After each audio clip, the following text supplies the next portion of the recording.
Hell, my property manager is not calling back. What should I do?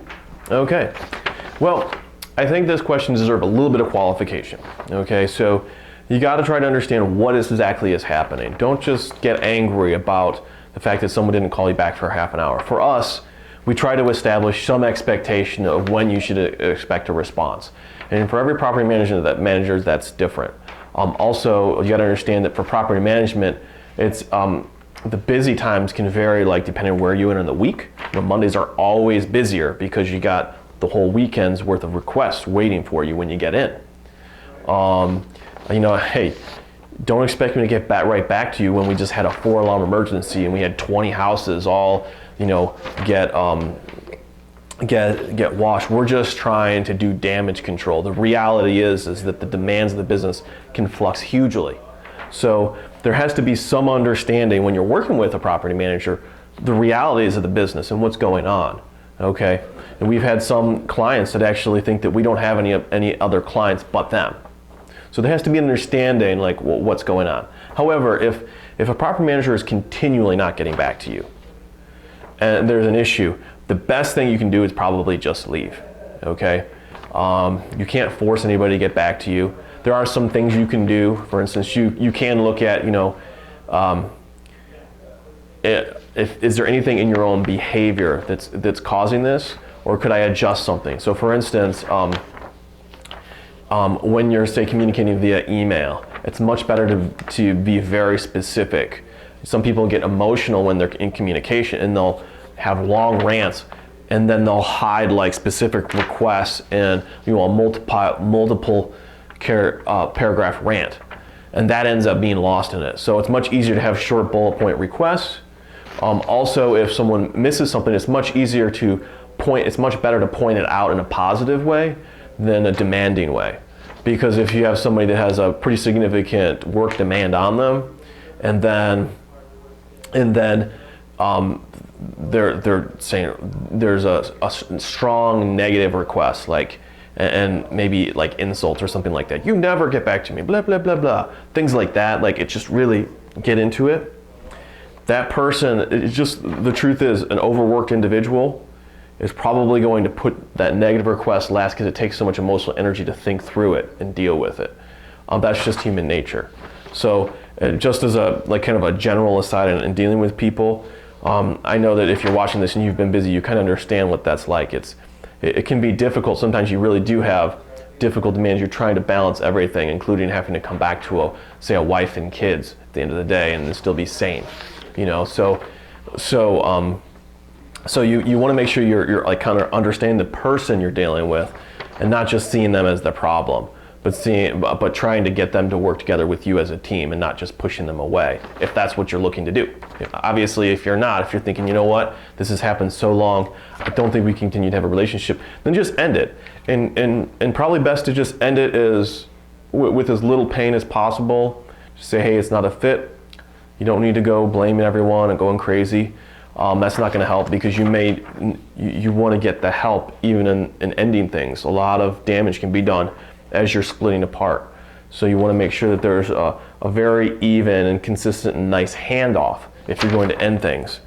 Now, there sometimes is an issue where, like let's say you ended it and you need some final documents or things of that nature, or maybe the accounting's off and it's not being corrected and there's no explanation, things like that. Then you may have to escalate. Obviously, if someone's not getting back to you, then you have to look at your escalation points. In Ohio, all property managers are licensed. Most of them are part of some organization with ethics, either NARPM, the National Association of Residential Property Managers, as well as most of them are also with the National Association of Realtors, which all have local boards which investigate ethics complaints and will also mediate ethics complaints. Okay. So those two organizations among property managers are good ones to go to deal with those complaints. And normally you want to start low and escalate up, okay, in terms of escalating up. So those are like the lowest ways to go. And maybe before that you just say, hey, you don't need to, it's best not to like get too emotional about it, because that just makes it hard for everyone to deal with it. Realize that these people may have legitimate barriers to delivering what you need, but you still need to increase the pressure that they have without trying to add undue extra emotions of anger and things of that. Okay, so you show the logic in it, and let them know that there's going to be some issues that they're going to have to deal with if they don't deal with it now, and then just stay friendly as possible in the continuing interactions as you go through. And that's the best way, is to grease the chute as well as push things along a little bit. Okay, everybody's human, even if they're people that you don't care for very much or you've started to disagree with. So you can go to the Board of Realtors. Like I said, local board here in Cleveland. That's most of the people that would be member of a Board of Realtors would be the Akron Cleveland Board of Realtors. NARPM. If you just Google NARPM ethics complaint, you'll find a form. You can do that if they're a member of NARPM. The next thing is the Division of Real Estate, and so you can go there as well and just Google Divisions of Real Estate complaint, and you can file it if they have a license. If they don't have a license, you can file for them not having a license, and there's massive fines as well as criminal misdemeanors.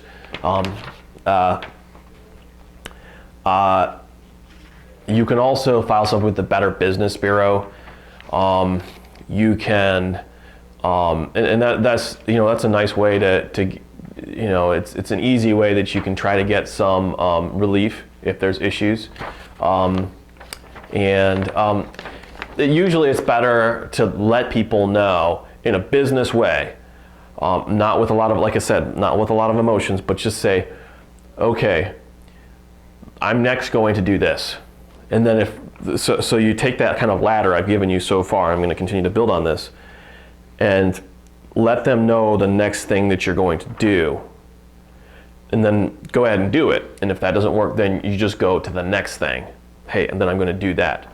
And the next thing, you just keep on going up the ladder. And then obviously you can also do a lawsuit, but that's very expensive, especially if you're out of town. So if you can avoid a lawsuit, it kind of depends on what your kind of the complaints over. A lot of things, it's like it really holds you or damages you, but they can be easily fixed.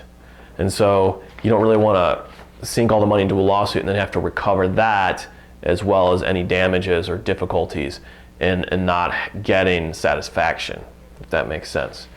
So you can escalate all the way up to the state. There's probably a lot of other ways you can escalate as well. And frankly, before you go there, it's probably better just to leave. It's not worth the emotional struggle.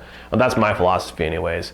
I'm not looking to hurt people. I just want to do good business as possible, make people happy, make sure that I'm doing business with people I like to do business with, and then the world's just a better place. We can deliver that peace of mind. We can all abide by our own values. We continue to develop better and better systems, and there's that professionality and relationship, and it becomes a virtuous cycle up the other way. So I recommend that anybody watching this video with trying to get ideas, they kind of look for that. They look to build on that cycle, and if it's not working with a certain person, maybe there's just too much history to ever repair the relationship, move it. That's ultimately the best thing you can do, is just find someone that you don't have that same problem with.